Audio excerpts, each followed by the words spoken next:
Hello viewers, welcome to Malayala excellence YouTube channel. ఈరోజు మనం discuss చేయబోతున్నటువంటి topic ఏంటంటే మనకు చాలా పాపులర్గా న్యూస్లో ఉన్నటువంటి టాపిక్. సో ఇవిడ మీకు తెలుసు అనుకుంటాను, సరే శైలజ గారు అని చెప్పేసి ఇంతకుముందు కేరళకి హెల్త్ మినిస్టర్గా పనిచేశారన్నమాట. ఓకే, సో తనకి రామన్ మెగసెసే అవార్డు ఇవ్వడం జరిగింది. ఈ యొక్క రామన్ మెగసెసే అవార్డును తాను చాలా గౌరవప్రదంగా తిరస్కరించడం జరిగింది. మరి ఈ కాంటెక్స్లో అసలు రామన్ మెగసెసే ఎవరు, అలానే రామన్ మెగసెసే అవార్డుని ఏ సంవత్సరంలో తీసుకొచ్చారు, ఓకే అదే డిస్కస్ చేసిన తర్వాత అసలు ఈ రామన్ మెగసెసే అవార్డుని ఏ రంగాలలో ఇస్తారు, మరి ఇప్పటి వరకు భారతదేశానికి చెందినటువంటి ఇటీవల రామన్ మెగసెసే అవార్డు ఎవరికి ఇచ్చారు, దాంతోపాటు మరి ఈ యొక్క రామన్ మెగసెసే అవార్డుని ఇవిడ ఎందుకు తిరస్కరించింది, అలానే ఈ యొక్క ఫిలిప్పైన్స్కి సంబంధించినటువంటి ఇన్ఫర్మేషన్, దాంతోపాటు కేరళకు సంబంధించినటువంటి ఇన్ఫర్మేషన్, కేరళలో ఉన్నటువంటి నేషనల్ పార్క్స్, ఇవన్నీ కూడా మనం ఈ వీడియోలో డిస్కస్ చేయడం జరుగుతుంది. ఓకే, సో ఫస్ట్ మనకి ఇందాక మీకు చెప్పినట్టుగా రామన్ మెగసెసే అవార్డుని మీరు ఇక్కడ చూశారు. తన యొక్క ఫోటో ఉంటుంది, అవార్డుతో పాటు సర్టిఫికేట్ కూడా ఇస్తారు, Ramon Magsaysay award. By the way మీకు చెప్పాల్సింది ఏంటంటే రామన్ మెగసెసే అవార్డు అనేది ఫిలిప్పైన్స్ దేశానికి సంబంధించింది స్టూడెంట్స్. ఫిలిప్పైన్స్, ఇక్కడ ఒక మిమ్మల్ని క్వశ్చన్ అడుగుతాను. ప్రపంచవ్యాప్తంగా ఉన్నటువంటి ఒక ఆర్థిక సంస్థ అంటే బ్యాంక్స్ ఉంటాయి కదా, ఏ బ్యాంక్ యొక్క హెడ్ క్వార్టర్ అనేది ఫిలిప్పైన్స్లో ఉంది? ప్రపంచవ్యాప్తంగా ఉన్నటువంటి ఏ బ్యాంక్ యొక్క, అంటే ఇది ప్రపంచ ఆర్థిక సంస్థలో ఒక ఆర్థిక సంస్థ, ఏ బ్యాంక్ యొక్క హెడ్ క్వార్టర్ అనేది ఫిలిప్పైన్స్లో ఉంది స్టూడెంట్స్? మీరు ఆన్సర్ చేయండి. నెక్స్ట్ ఇతను మీరు రామన్ మెగసెసే చూడొచ్చు. దాంతోపాటు ఇక్కడ మీరు చూసినట్టయితే కనుక మనకి ఫిలిప్పైన్స్ అనేది పసిఫిక్ ఓషన్లో ఉంటుంది స్టూడెంట్స్. పసిఫిక్ ఓషన్లో ఉంటుంది ఫిలిప్పైన్స్ అనేది. ఓకే, ఫిలిప్పైన్స్ ఇక్కడ మనకి సౌత్ చైనా సీతో మనకి బార్డర్గా కలిగినటువంటి దేశం కూడా. ఓకే, సౌత్ చైనా సీతో బార్డర్ కలిగి ఉంది ఫిలిప్పైన్స్. అందువల్ల మనకి చైనాతోని Philippines south China sea border dispute కూడా రావడం జరిగింది గతంలో. దాంతోపాటు ఇక్కడ మీరు ఫిలిప్పైన్స్కి దగ్గరగా ఉన్నటువంటి దేశాలు చూడొచ్చు, ఇండోనేషియా, దాంతోపాటు కంబోడియా, థాయిలాండ్, లావోస్, వియత్నాం, అలానే north and south Korea, China. Okay, మరి ఈ దేశాలు ఏవైతే ఉన్నాయో ఇక్కడ మీరు చూడొచ్చు, లావోస్ కానీ 1, Thailand 2, Vietnam 3, Cambodia 4, Malaysia 5, Brunei 6, Philippines 7, దీంతోపాటు ఇండోనేషియా 8, ఇక్కడ మీకు మయన్మార్ ఉంటుంది 9. ఓకే, సో ఈ దేశాలన్నీ కూడా మనకి ఏషియాన్లో మెంబర్ కంట్రీస్ స్టూడెంట్స్. ఏషియాన్లో ఓవరాల్గా మనకి 10 మెంబర్ కంట్రీస్ ఉన్నాయి. మీరు ఇక్కడ మ్యాప్లో ఆల్మోస్ట్ ఇక్కడ బ్రూనైతో సహా మీకు సింగపూర్ కూడా చూడొచ్చు ఇక్కడ మీకు. ఓకే, సో మలేషియా అన్నాం కదా, ఇక్కడ మనకి సింగపూర్ ఉంటుంది స్టూడెంట్స్. ఓకే, ఇక్కడ మీకు సింగపూర్ ఉంటుంది. ఓవరాల్గా 10 మెంబర్ కంట్రీస్ ఏషియాన్. ఫిలిప్పైన్స్ అనేది ఏషియాన్లో ఒక భాగం కూడా మనం చెప్పొచ్చు. అలానే ఫిలిప్పైన్స్ ప్రపంచవ్యాప్తంగా ఏ సంస్థలలో భాగం అనేది కూడా మనం డిస్కస్ చేస్తాం ఈ వీడియోలో. కేరళ ఎక్స్ మినిస్టర్ మీకు ఇందాక చెప్పినట్టు తను రామన్ మెగసెసే అవార్డుని తిరస్కరించడం జరిగింది. అందుకోసం అనేది ఇది న్యూస్లో ఉంది. మరి రామన్ మెగసెసే అవార్డు ఏంటి, అలానే రామన్ మెగసెసేకి కమ్యూనిజానికి ఉన్నటువంటి లింక్ ఏంటి, ఇటీవల కాలంలో రామన్ మెగసెసే అవార్డును గెలుచుకున్నటువంటి భారతీయులు ఎవరు, కేకే శైలజ గారు ఎందుకు ఈ యొక్క అవార్డుని రిజెక్ట్ చేయడం జరిగింది, ఫిలిప్పైన్స్ ప్రపంచవ్యాప్తంగా ఏ సంస్థల్లో ఉంది, దాంతోపాటు కేరళకు సంబంధించినటువంటి ఇన్ఫర్మేషన్ కూడా మనం ఈ వీడియోలో డిస్కస్ చేద్దాం. ఫస్ట్ నేను మీకు కాన్సెప్ట్ చెప్తాను స్టూడెంట్స్. కాన్సెప్ట్ ఏంటంటే ఈ యొక్క Ramon Magsaysay award, Ramon Magsaysay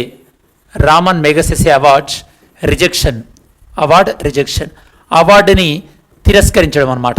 okay, first మీకు అర్థం కావాల్సింది ఏంటంటే అసలు యొక్క రామన్ మెగసెసే అవార్డు ఏదైతే ఉందో ఈ యొక్క రామన్ మెగసెసే అవార్డుని ఏ కంట్రీ ఇస్తుంది తెలియాలి మనకి. ఆల్రెడీ మీకు తెలుసు, ఫిలిప్పైన్స్ అనేటువంటి కంట్రీ ఇస్తుంది. Very good. మరి ఎవరు తిరస్కరించారు? Okay, so KK Shailaja. మరి ఈమె ఎవరు? ఓకే, ఈమె ఇంతకుముందు ఎక్స్ హెల్త్ మినిస్టర్ ఆఫ్ కేరళకు సంబంధించినటువంటి మాజీ ఆరోగ్య శాఖ మంత్రి, X health minister of Kerala. Okay, ఈ ఇన్ఫర్మేషన్ కూడా మనకి అర్థమైపోయింది. నెక్స్ట్ ఇంకేం అర్థం కావాల్సింది ఏంటంటే అసలు ఈ రామన్ మెగసెసే ఎవరు? రామన్ మెగసెసే ఈ యొక్క ఫిలిప్పైన్స్కి అధ్యక్షుడిగా పనిచేశారు. ఓకే, 7th ప్రెసిడెంట్, 7వ అధ్యక్షునిగా పనిచేయడం జరిగింది రామన్ మెగసెసే. మరి ఫిలిప్పైన్స్ అనేది వరల్డ్ వార్ II అంటే సెకండ్ వరల్డ్ వార్ II టైంలో ఫిలిప్పైన్స్ ఎవరి కంట్రోల్లో ఉండేదంటే ప్రధానంగా ఈ ఫిలిప్పైన్స్ ఎవరి కంట్రోల్లోకి వెళ్ళిందంటే జపాన్ వాళ్ళ కంట్రోల్లోకి వెళ్ళింది వరల్డ్ వార్ II టైంలో. కాకపోతే వరల్డ్ వార్ టూలో జపాన్ని డిఫీట్ చేసింది ఎవరు? యుఎస్ఏ. జపాన్ డిఫీట్ చేసింది యుఎస్ఏ. నేను మీకు ఆల్రెడీ మీకు పెర్ల్ హార్బర్ అటాక్ అని గురించి చెప్పాను. పెర్ల్ హార్బర్ అటాక్ దాని గురించి ఇదివరకు ఎక్స్ప్లెయిన్ చేశాను. ఏ వీడియోలో ఎక్స్ప్లెయిన్ చేశానంటే మీకు ఒక ఐఎన్ఎస్ విక్రాంత్ యుద్ధ నౌకల గురించి చెప్పేటప్పుడు పెర్ల్ హార్బర్ అటాక్ చెప్పాను. ఆ వీడియోని ఇక్కడ లింక్ నేను మీకు ఇంక్లూడ్ చేస్తాను. దీనిపైన క్లిక్ చేసి ఐఎన్ఎస్ విక్రాంత్ వీడియో మీరు మిస్ అయినట్టయితే కనుక చెక్ చేయొచ్చు. అమెరికా విన్ అయింది కదా. మరి ఇప్పుడు జపాన్ కంట్రోల్లో ఉన్న ఫిలిప్పైన్స్ ఎవరి కంట్రోల్లోకి వెళ్ళింది అంటే యుఎస్ఏ కంట్రోల్లోకి వెళ్ళింది. ఓకే, యుఎస్ఏ కంట్రోల్లోకి వెళ్ళిన తర్వాత ఫిలిప్పైన్స్లో ఎలక్షన్ జరిగాయి స్టూడెంట్స్. ఫిలిప్పైన్స్లో ఎలక్షన్ జరిగాయి. ఈ ఎలక్షన్స్లో విన్ అయ్యి ప్రెసిడెంట్గా ఎలక్ట్ అయింది ఎవరంటే రామన్ మెగసెసే ఈ యొక్క ఈ అవార్డ్ అంటే ప్రెసిడెంట్గా అయ్యాడనమాట. ప్రెసిడెంట్గా అయిన తర్వాత ఇతని టైంలో మరి అమెరికాకి దగ్గరగా ఉన్నారు కాబట్టి అమెరికాకి దగ్గరగా అంటే అమెరికా క్యాపిటలిజాన్ని ఎక్కువగా ఎంకరేజ్ చేస్తుందా, కమ్యూనిజాన్ని ఎక్కువ ఎంకరేజ్ చేస్తుందా? క్యాపిటలిజాన్ని ఎక్కువ ఎంకరేజ్ చేస్తుంది. అంటే రామన్ మెగసెసే టైంలో క్యాపిటలిజం అనేది చాలా ప్రోత్సహించబడింది క్యాపిటలిజం అనేది. మరి ఆటోమేటిక్గా క్యాపిటలిజం ప్రోత్సహించబడింది కాబట్టి మరి కమ్యూనిజం సిద్ధాంతాన్ని ఎవరైతే గనక సపోర్ట్ చేస్తున్నారో ఆ లీడర్స్ అంటే కమ్యూనిస్ట్ లీడర్స్ అందరినీ కూడా తను జైల్లో వేయడం కానీ, ఈ యొక్క అరెస్ట్ చేయడం కానీ, లేదా దాన్ని అణిచివేయడం కానీ ఇది ఎక్కువగా జరిగింది. అంటే రామన్ మెగసెసే సమయంలో ఫిలిప్పైన్స్లో కమ్యూనిజాన్ని తీవ్రంగా అణిచివేశారు. మరి ఇప్పుడు శైలజ గారు ఏ పార్టీకి చెందిన వ్యక్తి? కమ్యూనిస్ట్ పార్టీకి చెందినటువంటి వ్యక్తి. CPIM, communist party of India, Marxist పార్టీకి చెందినటువంటి వ్యక్తి. కాబట్టి ఇక్కడ ఐడియాలజికల్గా డిఫరెంట్ ఉంది కదా, కాబట్టి తను అవార్డు తీసుకోలేదు. సో ఇప్పుడు మనం ఈ స్లైడ్లో శైలజ గారు అవార్డు ఎందుకు తీసుకోలేదు, రీజన్స్ ఫర్ రిజెక్షన్, ఎందుకు రిజెక్ట్ చేశారు, రీజన్స్ ఫర్ రిజెక్షన్, తను తిరస్కరించడానికి కారణాలు ఏంటి? ఓకే, నెంబర్ 1 ఫస్ట్ ఏంటంటే ఐడియాలజికల్ కన్ఫ్లిక్ట్స్ అంటే సిద్ధాంత వ్యతిరేకత. ఐడియాలజికల్ కన్ఫ్లిక్ట్స్ ఒక సిద్ధాంతంగా పరస్పరంగా విరుద్ధంగా ఉండడం. ఎందుకంటే రామన్ మెగసెసే కమ్యూనిజాన్ని తీవ్రంగా అణిచివేశాడు కాబట్టి. సెకండ్ వన్ ఏంటంటే ఈమె నమ్మింది శైలజ గారు ఏమంటున్నారంటే తనకు అసలు రామన్ మెగసెసే అవార్డు ఎందుకు ఇవ్వాలనుకున్నారు? ఎందుకంటే కోవిడ్ టైంలో తాను చాలా సమర్థవంతంగా సేవలు అందించినందుకు గాను తనకి రామన్ మెగసెసే అవార్డు ఇవ్వాలని నిర్ణయించారు. కాకపోతే తను చెప్పేది ఏంటంటే తను కోవిడ్ టైంలో తీసుకున్నటువంటి ఏవైతే సర్వీసెస్ ఉన్నాయో ఈ సర్వీసెస్ అన్నీ కూడా తను ఒక్కరి వల్ల వచ్చినాయి కాదు, అదొక టీమ్ ఎఫర్ట్. అంటే రాష్ట్రంలో ఉన్నటువంటి వైద్య సిబ్బంది కానీ, అందులో ఉన్నటువంటి డాక్టర్లు కానీ, అలానే మిగతా గవర్నమెంట్ ప్రభుత్వ అధికారులు కానీ, ప్రజలు కానీ వాళ్ళకి సహకారం ఉంది కాబట్టి నేను అంత బాగా చేయగలిగిన నా ఒక్కరి వల్ల జరిగినటువంటి విషయం కాదు ఇది, కాబట్టి నేను ఈ అవార్డును తీసుకోను అని చెప్పినటువంటి రెండో రీజన్. ఇది కూడా చాలా మంచి విషయం. మూడో రీజన్ ఏంటంటే అసలు ఈ అవార్డు ఇప్పటి వరకు యాక్టివ్ పొలిటీషియన్ అంటే రాజకీయాలలో క్రియాశీలకంగా ఉన్న వాళ్ళు ఎవరికి కూడా అవార్డు ఇవ్వలేదు. అంటే అవార్డు ఇచ్చే టైంకి మీకు డౌట్ రావచ్చు, అరవింద్ కేజ్రీవాల్కి అవార్డు ఇచ్చారు కదా అని. అరవింద్ కేజ్రీవాల్ ఈ అవార్డు తీసుకున్నప్పుడు రాజకీయాల్లో యాక్టివ్గా లేడు. ఓకే, ఈ అవార్డు తీసుకున్న వ్యక్తులు ఎవరు కూడా క్రియాశీలకంగా రాజకీయాల్లో ఉన్న వాళ్ళకి అవార్డు ఇవ్వలేదు. ఇప్పుడు ఏమంటున్నారు ఈమె, నేను ఇక రాజకీయాల్లో ఉన్నా కాబట్టి నేను యాజ్ ఎ పొలిటీషియన్గా ఈ అవార్డు తీసుకోవడం కరెక్ట్ కాదు అని తను భావించింది. మరి ఇప్పుడు ఇలా శైలజ గారి యొక్క అవార్డును రిజెక్ట్ చేయడం అనేది కరెక్టే అనుకుంటున్నారా లేదా రాంగ్ అనుకుంటున్నారా? మీ ఒపీనియన్ ఏందో మీరు కమెంట్ చేయండి స్టూడెంట్స్. ఓకే, సో ఇది ప్రధానమైనటువంటి రీజన్స్. మరి ఇప్పుడు ఒకసారి మనము నోట్స్ చెక్ చేద్దాం మనం, ఎందుకంటే మనం ఈరోజు ఈ వీడియోలో కొన్ని ఫ్యాక్ట్స్ డిస్కస్ చేయాలి ఫిలిప్పైన్స్కి సంబంధించింది కానీ ఇవన్నీ మనకి ఎగ్జామినేషన్ పాయింట్ ఆఫ్ వ్యూలో ఇది యూపీఎస్సీ ప్రిలిమ్స్ పాయింట్ ఆఫ్ వ్యూలో చాలా ఇంపార్టెంట్, మెయిన్స్ పాయింట్ ఆఫ్ వ్యూలో కన్నా, ఎందుకంటే ఇది అవార్డ్స్కి సంబంధించింది కాబట్టి. ఇప్పుడు ఎవరి గురించి మనం మాట్లాడుకుంటున్నాం? కేకే శైలజ గారి గురించి మనం మాట్లాడుకుంటున్నాం. తను ఎవరు? మాజీ కేరళ ఆరోగ్య శాఖ మంత్రి. తను ఏ అవార్డుని రిజెక్ట్ చేయడం జరిగింది? రామన్ మెగసెసే అవార్డుని రిజెక్ట్ చేయడం జరిగింది. ఇది ఎన్నవ వార్షికోత్సవం, ఎన్నవ యానివర్సరీ? 64th యానివర్సరీ రామన్ మెగసెసేకి సంబంధించింది. రామన్ మెగసెసే ఎవరు? మీకు ఇందాక చెప్పినట్టు ఫిలిప్పైన్స్ యొక్క 7వ రాష్ట్రపతి. తను చనిపోయేంత మట్టికి కూడా ఫిలిప్పైన్స్ రాష్ట్రపతిగా ఉన్నారు, ప్రెసిడెంట్గా ఉన్నారు. తను ఒక ఎయిర్ క్రాష్ అంటే ఒక ఫ్లైట్ క్రాష్ అవ్వడం వల్ల ఆ ఫ్లైట్ క్రాష్లో తను చనిపోవడం జరిగింది. తను చనిపోయిన తర్వాత తన పేరు పైన ఒక రాక్ ఫెల్లర్ అన్నటువంటి ఆర్గనైజేషన్ ఏదైతే ఉందో ఈ యొక్క రాక్ ఫెల్లర్ ఆర్గనైజేషన్ దాంతోపాటు ఫిలిప్పైన్స్ గవర్నమెంట్ వీళ్ళు కలిసి ఈ యొక్క అవార్డును ఇస్తున్నారు స్టూడెంట్స్. ఎవరు అవార్డు ఇస్తున్నారు అనేది కూడా ఇంపార్టెంట్. నేను మీకు ఆల్రెడీ వరల్డ్ వార్ 2 టైంలో జపానీస్ని ఇతను ఎదుర్కొని తర్వాత జపాన్ తర్వాత అది యుఎస్ఏ కాలనీకి వెళ్ళడం, ఆ తర్వాత అతను ప్రెసిడెంట్గా ఎన్నికవ్వడం, దీని గురించి మీకు ఆల్రెడీ చెప్పాను. దాని తర్వాత ఇతని టైంలో ఎవరిపైన చాలా తీవ్రమైనటువంటి అణచివేత జరిగింది, కమ్యూనిజం పైన తీవ్రమైనటువంటి అణచివేత జరిగింది. రామన్ మెగసెసే అవార్డుని రామన్ మెగసెసే గారు 1957లో చనిపోయిన తర్వాత 58లో ఈ అవార్డుని తీసుకొచ్చారు. దీన్ని మనం ఏషియన్ నోబెల్ ప్రైజ్ అని కూడా అంటుంటారు. ఇంకా మీకు ఇంకొక విషయం తెలియాల్సింది ఏంటంటే ఇది వ్యక్తులతో పాటు సంస్థలకు కూడా ఇస్తారు. అంటే ఇండివిజువల్కి ఇస్తారు, దాంతోపాటు ఆర్గనైజేషన్స్ కూడా ఈ అవార్డుని ఇవ్వడం జరుగుతుంది. ఎవరైతే కనుక సామాజిక సేవలో ఉంటారో వాళ్ళకి అవార్డుని ఇస్తుంటారు. మనం సామాజిక సేవ అనేది even Rajya Sabha members nomination point of వ్యూలో కూడా దీన్ని మనం పరిగణలోకి తీసుకుంటాం. Arts, science, literature, social service ఆ విధంగా. ఓకే, దీన్ని ఇస్తుంది ఎవరు? రాక్ ఫెల్లర్ బ్రదర్స్, దాంతోపాటు ఫిలిపైన్స్ గవర్నమెంట్. ఎవ్రీ ఇయర్ ఎప్పుడు ప్రకటిస్తారు ఈ అవార్డుని? ఆగస్టు 31 రోజు ప్రకటిస్తారు. దాని వెనకాల ఉన్నటువంటి కారణం ఏంటి? ఆ రోజు రామన్ మెగసెసే గారి యొక్క బర్త్ యానివర్సరీ కాబట్టి. ఈ అవార్డులోనే మీకు ఆల్రెడీ చెప్పాను, ఒక సర్టిఫికేట్ ఉంటుంది, దాంతోపాటు రామన్ మెగసెసే గారి ఫోటోతో కూడినటువంటి యొక్క మెడల్ ఉంటుందని చెప్పేసి. అవార్డు కేటగిరీస్ ఇదివరకు చాలా కేటగిరీస్ ఉండేది, ఎగ్జామినేషన్ పాయింట్ ఆఫ్ వ్యూలో చాలా ఇంపార్టెంట్. ఈ కేటగిరీస్ అన్నింటిని కూడా ఇప్పుడు రద్దు చేయడం జరిగింది. ఇప్పుడు ఉన్నటువంటి ఒకే ఒక కేటగిరీ ఏంటంటే ఎమర్జింగ్ లీడర్షిప్, ఆ కేటగిరీ ఉంది, మిగతాది అన్కేటగరైజ్డ్ అంటే కేటగిరీ ఏం లేదు. ఇదివరకు పబ్లిక్ సర్వీస్ అని, జర్నలిజం అని ఇలాంటి కేటగిరీస్ ఉండేవి. ఈ కేటగిరీస్ అన్నింటిని కూడా 2009లో తీసివేయడం జరిగింది. ఇప్పుడు కేటగిరీస్ ఏం లేవు, ఒకే ఒక కేటగిరీస్ తప్ప, అదేంటంటే ఎమర్జింగ్ లీడర్షిప్. అంటే ఈ యొక్క అది నాయకత్వం, అంటే ఈ యొక్క యంగ్ జనరేషన్లో ఎవరికైతే నాయకత్వం ఎక్కువ ఉంటుందో అలాంటి ఎమర్జింగ్ లీడర్షిప్ అన్న కేటగిరీ మాత్రమే ఒకటే ఉంది, మిగతావన్నీ కూడా అన్కేటగరైజ్డ్. కేకే శైలజ గారి యొక్క బ్యాక్గ్రౌండ్ ఏంటంటే తను హెల్త్ మినిస్టర్గా పనిచేశారు. తన అవార్డు ఎందుకు వద్దనుకున్నదో రీజన్స్ కూడా నేను మీకు ఆల్రెడీ చెప్పడం జరిగింది స్టూడెంట్స్. ఓకే, ఇండియా మన భారతదేశం నుండి రామన్ మెగసెసే అవార్డుని తొలుత ఫస్ట్ టైం గెలుచుకుంది ఎవరంటే వినోబా భావే గారు. మీరు వినోబా భావే గారి గురించి యొక్క భూదాన్ మూమెంట్లో మీరు చదివి ఉంటారు. ఆచార్య వినోబా భావే గారు. వినోబా భావే గారు ఏ రాష్ట్రానికి చెందిన వ్యక్తి? మీరు ఆన్సర్ చేయండి స్టూడెంట్స్. వినోబా భావే గారు ఏ రాష్ట్రానికి చెందిన వ్యక్తి అనేది కమెంట్ చేయండి. అలానే మదర్ తెరిసా కానీ, లేదా సత్యజిత్ రే, అలానే మహాశ్వేతాదేవి, వీళ్ళందరూ కూడా. రీసెంట్గా చూసినట్టయితే కనుక అరవింద్ కేజ్రీవాల్, అన్షు గుప్తా, బెజవాడ విల్సన్, రవీష్ కుమార్ మీకు చాలా popular journalist. Ravish Kumar, Arvind Kejriwal, Mother Teresa, Bezawada Wilson, ఇలాంటి వాళ్ళందరూ కూడా ఈ యొక్క అవార్డ్స్ రావడం జరిగినాయి. నెక్స్ట్ అలానే ఫిలిప్పైన్స్. ఇక్కడ మీకు ఏవైతే కనుక ఇంటర్నేషనల్ ఆర్గనైజేషన్స్ ఉన్నాయో ఈ ఇంటర్నేషనల్ ఆర్గనైజేషన్స్లో ఫిలిప్పైన్స్కి మెంబర్షిప్ ఉంది. ఇక్కడ మీకు హైలైట్ చేసినవి చాలా important. ADB, Asian development bank, నేను మీకు ఆల్రెడీ చెప్పాను. ఏషియన్లో FAO, food and agriculture organisation. Food and agriculture organisation యొక్క హెడ్ క్వార్టర్ అనేది మనకి ఇటలీలో రోమ్లో ఉంది.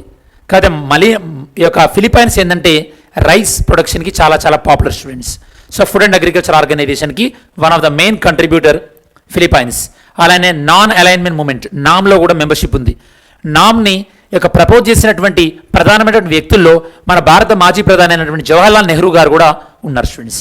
అలానే UNOలో మెంబర్షిప్ ఉంది బై డిఫాల్ట్. ఇవన్నీ కూడా UN అంటే ఫిలిప్పైన్స్ మెంబర్షిప్ ఉన్నటువంటి కంట్రీస్. నెక్స్ట్ మనం కేరళ గురించి డిస్కస్ చేద్దాం, ఎందుకంటే శైలజ గారు కేరళ గురించి కాబట్టి.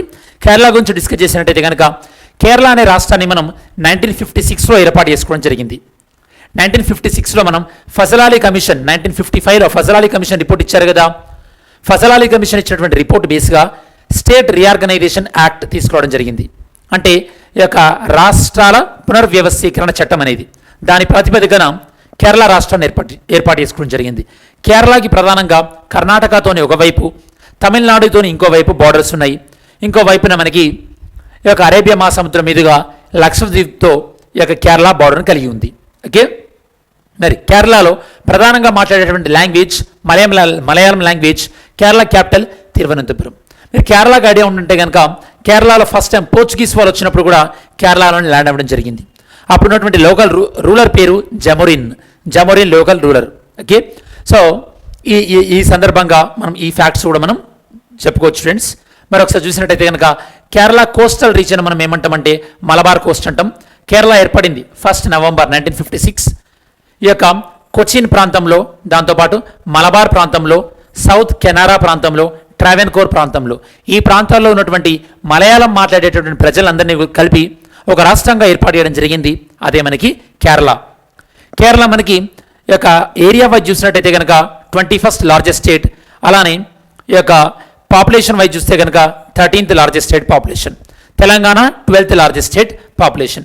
ఏపీ వాళ్ళ ఐడియా ఉంటే కనుక ఏపీ వాళ్ళు which largest state population wise మీరు కామెంట్ చేసుకోవచ్చు. Okay, rest of the facts మనం డిస్కస్ చేసాం. ఈ యొక్క కేరళని పరిపాలించినటువంటి ప్రధానమైనటువంటి రాజవంశాలు ఎవరంటే కనుక చేరా డినాసిటీ. ఈ యొక్క కేరళ అనేది పాపులేషన్ గ్రోత్ రేట్, అతి తక్కువ పాపులేషన్ గ్రోత్ రేట్ కలిగినటువంటి రాష్ట్రం. పాపులేషన్ గ్రోత్ రేట్ ఎప్పుడు తక్కువ ఉంటుందంటే కనుక ఎప్పుడు లిటరసీ ఎక్కువ ఉంటుందో, అక్షరాస్యత ఎక్కువ ఎప్పుడు ఉంటుందో అప్పుడు పాపులేషన్ గ్రోత్ రేట్ తక్కువ ఉంటుంది. అలానే హ్యూమన్ డెవలప్మెంట్ ఇండెక్స్లో ఈ యొక్క కేరళ మంచి పర్ఫార్మెన్స్ ఇస్తున్నటువంటి రాష్ట్రం. ఈవెన్ మీకు పాలిటీలో చెప్పేటప్పుడు లోకల్ గవర్నమెంట్స్, స్థానిక సంస్థల గురించి చెప్పేటప్పుడు కేరళలో లోకల్ గవర్నమెంట్స్ చాలా ప్రముఖంగా అభివృద్ధి చెందినాయని కూడా మనం డిస్కస్ చేయడం జరిగింది. కేరళ యొక్క లిటరసీ రేట్ అనేది కూడా చాలా ఎక్కువగా ఉంటుంది. లైఫ్ ఎక్స్పెక్టెన్సీ కేరళలో 77.3 years. Kerala highest sex ratio 1084 కలిగినటువంటి రాష్ట్రం. అలానే సస్టైనబుల్ డెవలప్మెంట్ రిపోర్ట్స్ అంటే నీతి ఆయోగ్ రిపోర్ట్ ప్రకారం సస్టైనబుల్ డెవలప్మెంట్ యొక్క గోల్స్ అచీవ్ చేయడంలో, లక్ష్యాలను సాధించేటటువంటి క్రమంలో రాష్ట్రాలకు ర్యాంకింగ్ ఇచ్చినప్పుడు కేరళ అనేది ప్రముఖమైనటువంటి స్థానంలో నిలిచింది అని కూడా మనం చెప్పుకోవచ్చు. సస్టైనబుల్ డెవలప్మెంట్ గోల్స్ మనకి 17 గోల్స్ ఉంటాయి స్టూడెంట్స్. 17 గోల్స్ అనేవి ఉంటాయి sustainable development goals. Next, Kerala అనేది మనకు భారతదేశంలో 8th largest economy. Kerala economy speciality ఏంటంటే స్టూడెంట్స్, కేరళ అనేది ఎక్కువగా రిమిటెన్సెస్ పైన ఆధారపడి ఉంటుంది. రిమిటెన్సెస్ అంటే ఈ యొక్క కేరళ వాళ్ళు ఎవరైతే అబ్రాడ్లో ఉంటారో వాళ్ళు అక్కడ సంపాదించి కేరళకు పంపిస్తుంటారనమాట. ఒకనొక లెక్కల ప్రకారం కేరళ రాష్ట్రం యొక్క బడ్జెట్ కన్నా ఎక్కువగా, అంటే కేరళ రాష్ట్రం యొక్క బడ్జెట్ 100 రూపాయలు అయితే కనుక కేరళలోని వ్యక్తులు ఎవరైతే విదేశాల్లో ఉన్నారో, ఎస్పెషల్లీ మిడిల్ ఈస్ట్, మధ్యాసియాలో ఉన్నారో వాళ్ళు పంపించేటటువంటి డబ్బులు అది కేరళ బడ్జెట్ కన్నా ఎక్కువగా అని ఒక రకమైనటువంటి లెక్కలు. ఈవెన్ కేరళలో ఫ్లడ్స్ వచ్చినప్పుడు కూడా సౌదీ అరేబియా కేరళకు సహాయం చేస్తామని చెప్పేసి ముందుకు రావడం జరిగింది. భారతదేశ ప్రభుత్వం దానికి అంగీకరించలేదు. మీ పాలిటీ క్లాస్లో చెప్పాను ఏంటంటే కనుక ఇక ఏ రాష్ట్రమైనా సరే కేంద్ర ప్రభుత్వం యొక్క అనుమతి లేకుండా విదేశాల నుండి రుణాలు తీసుకోవడానికి వీల్లేదు.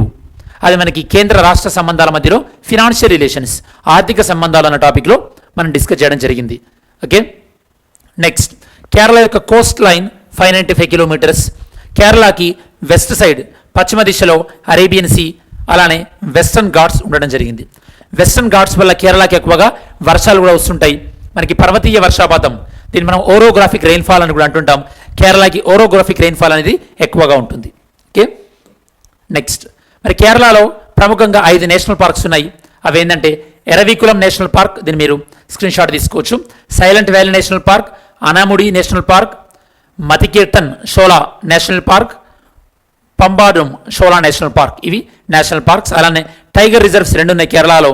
అదేంటంటే Parambikulam wild life sanctuary tiger reserve, అలానే పెరియార్ వైల్డ్ లైఫ్ శాంక్చురీ, ఇది కూడా మన కేరళలో ఉంది. మరి మన భారతదేశంలో అతిపెద్ద టైగర్ రిజర్వ్ ఏంటంటే ఈ యొక్క శ్రీశైలం నాగార్జున సాగర్ టైగర్ రిజర్వ్. ఇది మనకి ఆంధ్రప్రదేశ్ అండ్ తెలంగాణ బోర్డర్ మీదుగా ఉంది. ఓకే, అలానే మన భారతదేశంలో మొత్తంగా ఉన్నటువంటి టైగర్ సంఖ్య ఎంత? 2967. ఓకే, ఇదనమాట. నెక్స్ట్, కేరళలో ఉన్నటువంటి biosphere reserves, Nilgiri biosphere reserves, Agasthyamalai biosphere reserves, ఇవి కేరళలో ఉన్నటువంటి బయోస్పియర్ రిజర్వ్స్. మరి నేను మీకు ఈ యొక్క తీస్తా శతల్వాడ్ గురించి చెప్పేటప్పుడు ఒక ఎంసీక్యూ క్వశ్చన్ ఇవ్వడం జరిగింది. బెయిల్కి సంబంధించినటువంటి రైట్ ఆన్సర్ ఏంది అని అడుగుతున్నాం మనం ఇక్కడ. Section 437 of the CrPC deals with the bail in case of non bailable offence. Section యొక్క సిఆర్పిసిలోని సెక్షన్ 437 అనేది నాన్ బెయిలబుల్ కేసులలో బెయిల్ గురించి చెప్తుంది అంటున్నారు. రైట్ ఆన్సర్ సెక్షన్ 437 ప్రకారము మహిళలకు ప్రత్యేకమైనటువంటి సంరక్షణ ఉంటుంది. ఇది కూడా రైట్ ఆన్సర్. సో ఆన్సర్ ఏంటంటే మనకి సి, బోత్ 1 and 2. మరి ఈరోజు ఆన్సర్ చెప్పండి ఒకసారి. Who among the following Indians won the Ramon Magsaysay award for restoring the health and dignity to troubled lives. అంటే ఎవరైతే చాలా అవస్థలు ఎదుర్కొంటున్నారో, ఎవరైతే ప్రాబ్లమ్స్ ఎదుర్కొంటున్నారో వాళ్ళ ఆరోగ్యం గురించి, దాంతోపాటు వాళ్ళ యొక్క సెల్ఫ్ రెస్పెక్ట్ గురించి పాటుపడినందుకు ఇటీవల కాలంలో ఒకరికి రామన్ మెగసెస్ అవార్డును ప్రకటించారు. అది ఎవరు అనేది మీరు ఒకసారి చెక్ చేయండి. Okay, next, mains point of వ్యూలో explain why the cold war came to an end and show how this affected the international relations. ఇప్పుడు మనకి జపాన్ తర్వాత వరల్డ్ వార్ 2 కమ్యూనిజం అని మనం డిస్కస్ చేసాం కదా.